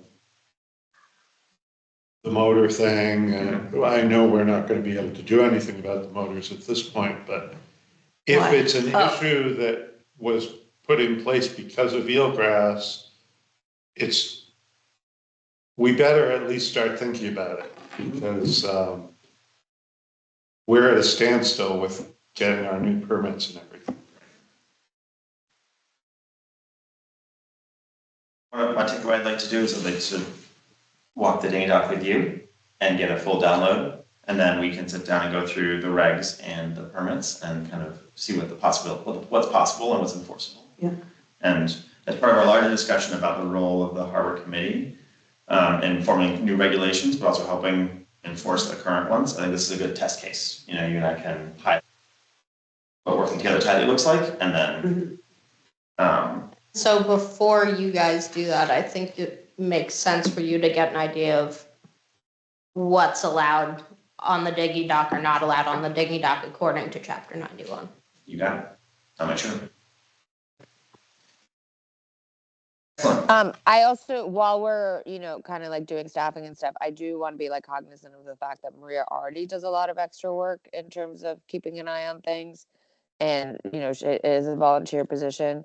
And like, so for example, I do the community engagement for coastal resiliency, and the town pays me for that because it is like a lot of extra work. So if Maria is going to be committing to a lot of extra work, that there might be a way to compensate her for that. So she's not, There is certainly a way, and it's on my list for next meeting, to bring a review of all the funding streams that Harbor Committee and people have access to. That I think we should look at, not just like the Harbor Master's budget from within DPW, but there's two special resource funds and also the Harbor Access Gift Fund. Yeah. And so I'm working with town to get amounts and spending mechanisms for those. So if we identify resources. Good call. I mean, I also, like Noah said, I think a lot of it would be changed if they just would change the configuration. It would make it so much better too. I will But look we'll into, do that. I'll look into what, I mean, cleats, we can do cleats all day, no problem. Moving Well, a over, lot of it is Finger. concrete, that's the only problem. it's the fingers and whether that, in our new role as being very good permit stewards, whether that be good permits, and hey, maybe it's easy to send an amendment, we'll find out. Well, yeah, So, I can't answer that question right now, but yeah. by week 4, we'll be experts in that. What if a But that- couple just float out? Well, they're really We well might connected, have to so. amend the permit, because then if everybody does start, I don't know. That was my concern as well about the cleats, Maria, is, those are very specialized floats now, The so, concrete, yeah. yeah. I guess it was what I've heard is that, so we decided to try to not drill into the concrete and create cables. What I heard is the cables don't have Exactly. the necessary tie-offs. Right. So. Oh, they're not crimped with the right. No. Eyes. They're just one long cable where they should have eyes every 2 feet or whatever. Cables, we'll look into whether it's, I'm not gonna drill into Jamie's pier without her permission, so. Either of the Jamie's piers. Either. With faces, we can add. Wasn't that the result of one of our meetings last year? Yeah, that we couldn't. We got the drill into. wires, but then people said they didn't like just using the wires. They Yeah, need- because there was no place to. It wouldn't When we stay. were sliding, yeah. Many things are possible with a quick visit to Commonwealth. How many permits go out for that? Oh, God, there were 70 last year. 70? I think there were either 16 or 70.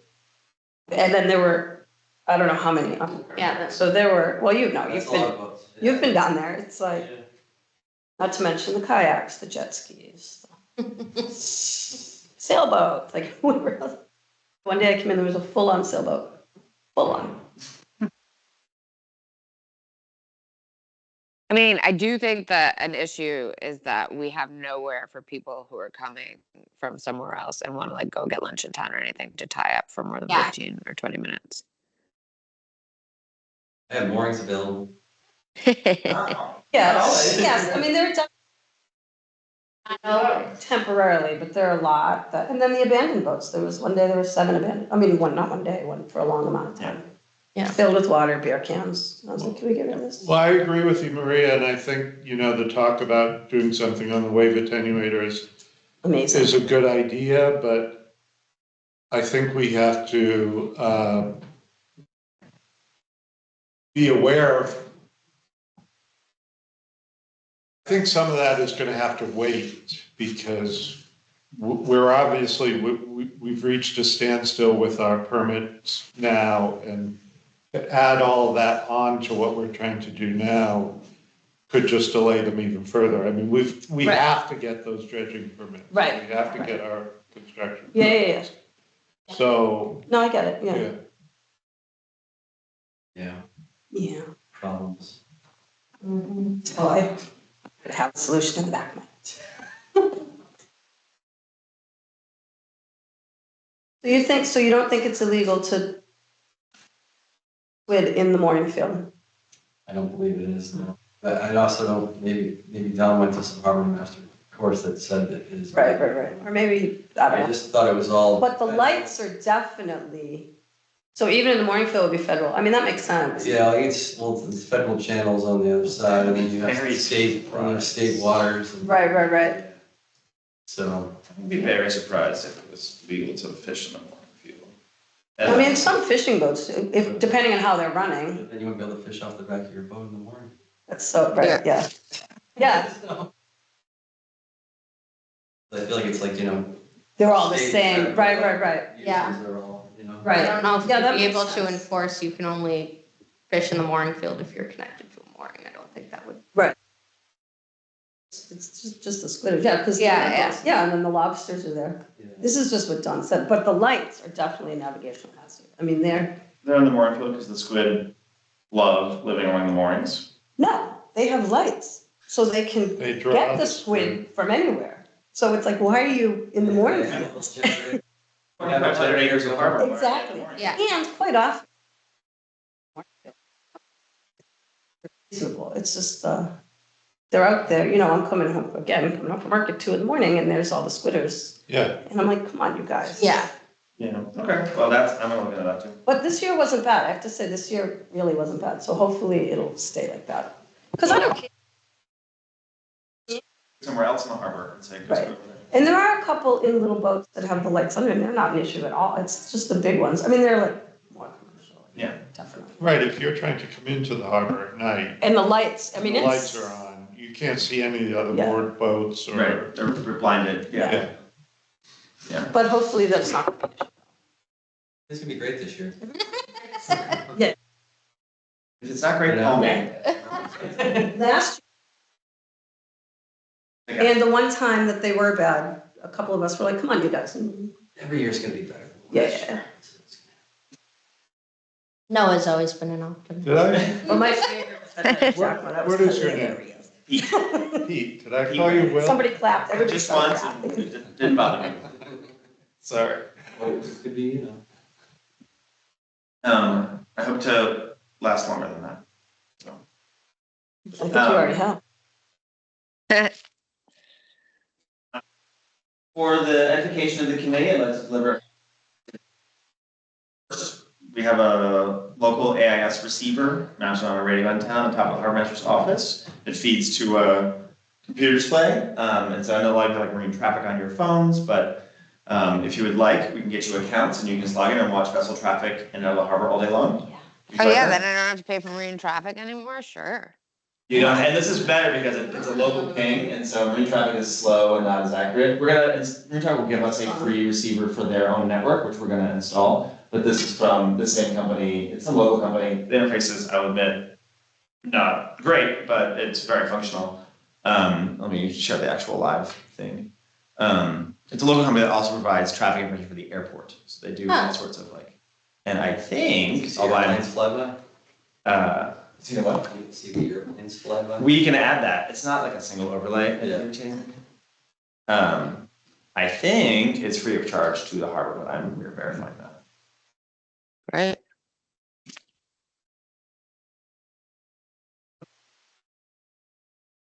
So, don't have any ideas. Are we good on harbor master report? Yes, that is the end of it. All right. So quickly before we go into the annual town meeting warrant articles, it's not on the agenda. It was just, I think it was supposed to be under something, but I forgot. But so we did vote at the last meeting. Oh, sorry. No, I see the annual town. I just want to get into the letter. So I circulated the letter to Harbor. I didn't have any comments back. I just wanted to double check that everyone was fine. We don't have to vote on it because we already voted to send it. But I just want to confirm with the committee members here that you didn't have any changes that you wanted to make. Yep, all good. Okay, great. So I asked, I think that we're good for the pier as well. I asked everyone to respond by today and I haven't had any responses. I would go Okay. ahead and send it. That sounds good, yeah. Great. All right. So I will go ahead and Jamie, I will copy you on it as well. And I will send it to the select board and probably the town manager, and Pete, I'll probably copy you on it as well. I can send it to you before if you'd like. I can't remember if I sent it to you or not. Yeah, you sent me a copy earlier. Okay. And all right, I will copy it when I send it. And then, so discussion of annual town meeting warrant articles. I made a list of, I think, like 12 of them. Did anyone get a chance to look over the town warrant? I wrote down a few on my desk at work, so I don't have them in front of me. But I think they will likely fall under year 12, I'm guessing. Sure. So I wrote down Article 4, which is the enterprise funds, the Macmillan, the water, wastewater, because all, everything for the harbor. The Macmillan Pier Enterprise Fund, the Water Enterprise Fund. I think that all, kind of goes under. Then Article 7, which is the courtesy float replacement. Then Articles, 16. Sorry. Michaela, can I just interrupt you for a Sure. second? Yeah, please. No, never mind. I was gonna say, we're not meeting again before town meeting. No. Because it's just, there's only 3 of us here, so any recommendation isn't gonna have that many votes on it, but I don't think that matters. Keep going, sorry. So then 16.1, which is the coastal flood mitigation planning. 16.9, which is the coast flood mitigation stormwater management. Then 1611, the ambulance replacement. I think that goes to rescue in the harbor. 1612, the PPE equipment, radio, 1613, radio repeaters, 1614, AED. I think any of the rescue stuff we should support because we will need it in the harbor. Then 1623, again, ambulance replacement. 1629, stormwater maintenance and repair. 1630, deputy fire prevention vehicle replacement. I don't know if we need that, but I think anything to do with the fire department again is going to go to rescue. 1633, pier fender pile replacement project, and 1634, the switchgear replacement for the pier. Yeah, I mean, I agree with all those to the extent that I really think with our purview being kind of broad, I think you could argue essentially any article is related to us in some way or another. So I agree with all those. I'm fine with recommending those. And I think what we can do is we can vote to recommend them, the 3 of us. And if you want to send that list to Pete, if like upon reflection, Pete, there's something that you're like, wow, this really isn't in their purview for some reason or another, you can probably just get rid of it. That would be my idea. Sure. Just for the sake of time, I'm fine with recommending all 12. And then if anything doesn't make sense, that's it. I think there's actually 13, but so I'll make a motion that the Harbor Committee votes to recommend Articles 4, 7, 6.1, 6.9, 6.11, 6.12, 6.13, 16.1, 16.9, 16.11, 16.12, 16.13, 16.14, 16.23, 16.29, 16.30, 16.33, and 16.34. Is there a second? I second that. Perfect. All right. All those in favor, Mia? Yes. Sure. Maria? Sure. Yes. And Michaela, yes. So that's unanimous 3-0-0. And Pete, I'm sending that to you right now. Seems like a lot. Great, thank you. Yeah. To recommend. All right. All right. So next up, we have discussion about potential agenda items for upcoming meetings. I do think we talked briefly about just getting an update on Provincetown Marina, whether or not I think it's 8 years now that they have supposed to had public restroom access and have not. And then the dinghy dock. And then Pete, would you also, it's my it's always been my impression that they're also supposed to provide water. Would it be possible when you're looking over the, I mean, I think the main issue is that they haven't provided anything at all. So it's not that I think that they, should have to do and everything, but it's the fact that they haven't done anything in 8 years. So, which I find frustrating. So if we can get, an update on that, I think we'll keep the dinghy dock on the agenda until Maria's gotten her badge and her gun. So we can just keep getting updates on that. Noah has something to I say. believe they do Yeah, have sure. water on the dock. I believe they do have water on the dock near their sewage. They do, but they don't let people use it. Because or people have told me Boat or that they're it not costs allowed to money. use it. It costs money. I think it's like a quarter system, but Yeah. yeah. Well, that's what we have on the courtesy float too, right? Right. Does ours work? But they, Is ours working? There's water on the courtesy float? Yeah, Since I when? put in a quarter. Yeah, it's a quarter. There's You not a very good gotta bring your own sign hose for it. usually though. So It's up. only about 100 feet short. Yeah. It's a, but I mean, even if there is water at the marina and you pay for it, they might restrict it to marina customers, which, I believe that So do they the do. fuel dock, so I think you're allowed to Okay. move up and down. but yeah, if we could check that. Any complaints if I add the harbor pier staffing grid and Sounds good. responsibilities? And then I also would like to add harbor committee funding sources, spending mechanisms. Yeah. And budget update.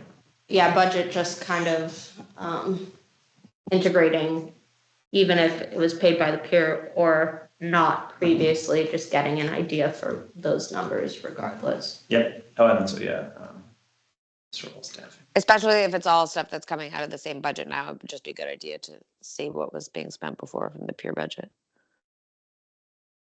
Figure out how to figure out what your budget was. Yeah, I'm also very well aware that you just started last Monday, so I don't want to overwhelm you with stuff. But as you get, You can do this. This is. I will let you know I'm overwhelmed. You have not come close. all right.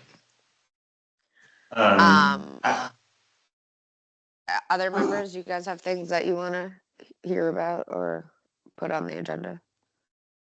are we gonna talk about limiting the amount of dinghy dock permits? So I don't think that we should do anything this year because I think it's going to be hard to get anything done. I think we should kind of focus on enforcement and getting cleats this year and seeing how that goes. I'm just worried that if we say, okay, we're limiting I mean, right we before had- the season.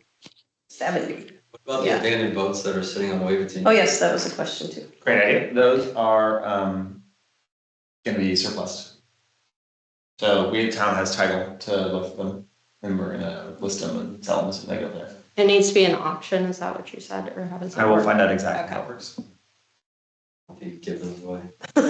Yeah, good luck. Yes, yeah.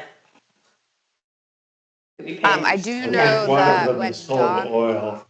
when Dawn was still the harbor master, Ricky McCarr was going to take Lightfoot, and then I think when Dawn left, that went by the wayside. But I don't know if you want to reach out to him and see if he's still interested in that. Sorry, say the name again? Ricky McCarr. Ricky McCarr. I think I gave you He his was number when we met. Oh, yes, I yes. have it too, yeah. Yeah. Yeah, for the dinghy dock, in terms of trying to restrict some, restrict use of the dinghy dock. I think there are some current regulations that you can apply that Yeah, will help with that. I think if we start, Michaela was saying we can't start a whole new thing this year, but there are some regulations that you could look to that just need enforcement. yeah, It already says, you're supposed to have a warning, you're supposed to have. Yeah, but then there's an extra part that you don't have to have one. Which is fine, I don't want, Well, I don't, that, in my opinion, was, Yeah. one of those add-ons. I mean, I don't think it's someone fair to came up take with that In the away. middle of a There's meeting. a law add-on from 2022 that I don't think anyone really got to think through. And Yeah. they just got pushed through because of the way the sediment was at the time with the Pier Corps. It kind of Yeah, went Yeah. the wayside. So it'd be nice if we went back through there with a logical, hard Well, like what Yeah. I'm saying is, so that additional thing that you're talking about that says it's okay was an idea that the Pier Court came up with, but it doesn't comply with our Chapter 91 license. So in my opinion, you enforce the Chapter 91 license and ignore the extra rule that we made a few years ago. I do think that there are people who use the dinghy dock, like that there's people who have boats for shellfishing or people have boats for whatever. And I think that if there are enforcement on, like Maria was saying, there's like 7 boats there that are transient that are, or at least 7. I think that if we're enforcing, I think that hopefully things will get better. And then if things No, those 7 aren't, were abandoned. There's Oh, a abandoned. gazillion transient. but so if things are, I think if things are enforced this year and then it's still an issue that there's too many permits, then we Yeah. revisit that next year. But I think let's see how things are once things are actually enforced this year. Yeah. That's my opinion, but I don't know if people feel differently. I just think changing things right before the season, I think, if we're going to change things, we should change them in the fall. I mean, I think if you made one part for inflatables only, so that way there was no damage done to the inflatables by the Yeah, park. I definitely. I think we had Think talked that would about that be- already with having think that- signage. Yeah. Signage and I mean, it's gonna be a lot of only. signage down there, but Yeah. Yeah, yeah. that's all right though. Yeah, I think definitely inflatables only. I think like certain sizes. I think anything over 9 feet should be towards the west side, like under the gangway. There's a lot more space there for larger boats. Yeah. And it doesn't take up. It's There's being utilized like on the second float up, on the next one to the south. That whole side that's kind of not being used for anything. For like where that gangway comes down, Yeah, Some people were, like on that inside part, because it's useless for anyone else for any commercial fishing Right. or anything, but I don't think there's any cleats there either, but at the same time, I think there's some space there that maybe could be utilized yeah, somehow, or right next to Rigo's thing, Yeah. which, yeah. We didn't want to do that because like all that. we weren't permitted with our funding to add any space that we didn't already have. Right. So, I mean, it could be something that we ask for in the future, but it wouldn't be something that I Or would make that the want to transient do. spot. I So that, you know what I mean? Like, I don't know, I just think that's underutilized, that whole slip there's underutilized too, but apparently they don't wanna drill into the concrete, but I mean, and epoxy and things to put cleats on, and it's not holding anything substantial. I would think that it would be fine as long as it was done properly. Yeah. But No, I see where you're saying that there's space there, there's yes. space there and there's also space here. On the other side, but like I said, like it's not, no one's put the cleats in, nobody's, Well, I know they're skeptical to do that to that area, but I mean, if it's, That could be the inflatable spot. well, and also you have to have permission, I mean, right, from someone, but I mean, it's the still, Army Corps or the DP. you think you have to get Army Corps permission to put? To add space, We're not really adding the space, it's already there. Yeah. to add,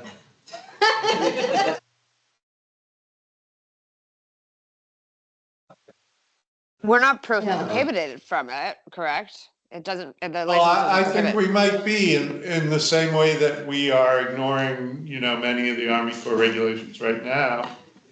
To just go ahead and say, we're gonna add something somewhere, or change the use. But Army Corps has a lot of, and DEP have a lot of regulations that have to do with the use, not only the physical structure itself, but how it's used. And I just want to make sure that it's okay to do that before we, No, I understand, it's just, I Yeah. just feel like it's already there, it's just not being. because the crystal comes down here. She likes it here too, she gets lunch. where'd you go to lunch? I don't know. Yeah, I mean, why wouldn't you? If you live in Concord, it'd be a great day. Yeah. Yeah. No offense. Harbor's a lovely town. I'm gonna reshare the sort of draft.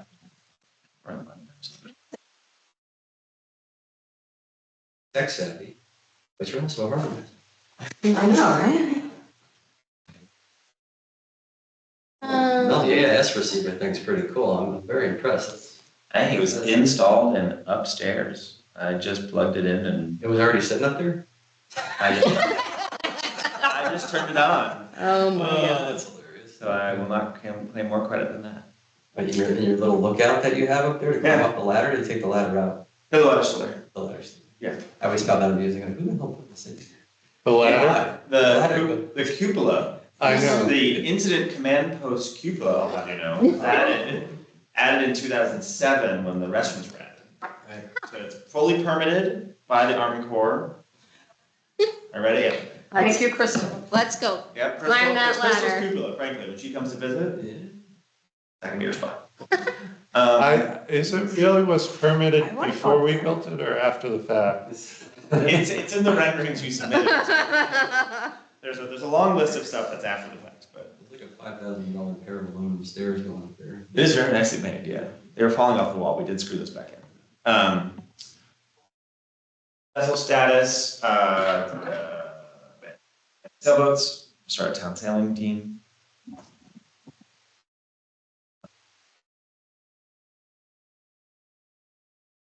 Needed. Okay. Did I miss anything under number 5 for what we would like to talk about at the next meeting?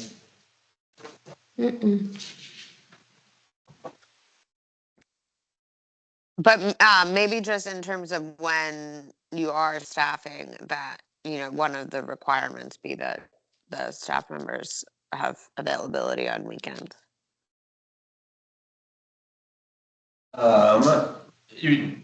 Yes. Yeah. So that's what I meant by staffing grid. It is going to be like Yeah. a 24/7, 365, like it's who's doing what when, and who's available. And so during, my vision is that we have hopefully an assistant, a boat qualified person, sun up to sundown, 7 days a week. Yeah. We're gonna bounce that against budget and see what we get.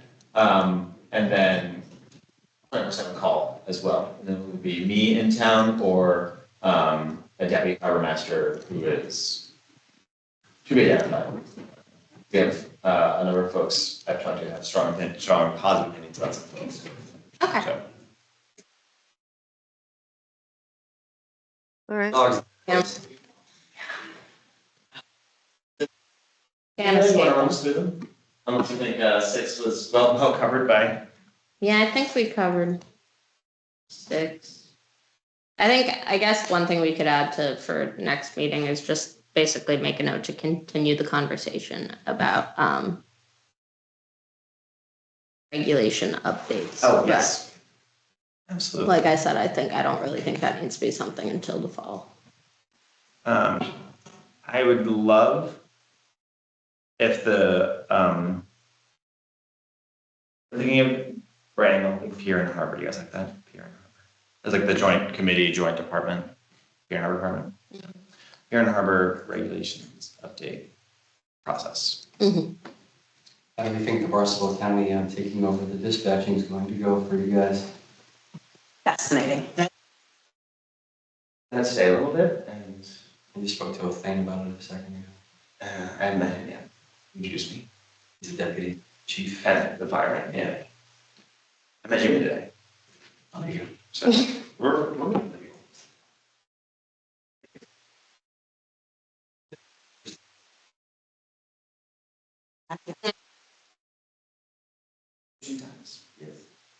I can't hear you guys whispering. It's about We're you. talking about you. I think it's, It's not the wedding invitation I received. Yeah. Congratulations. congratulations. Thank you.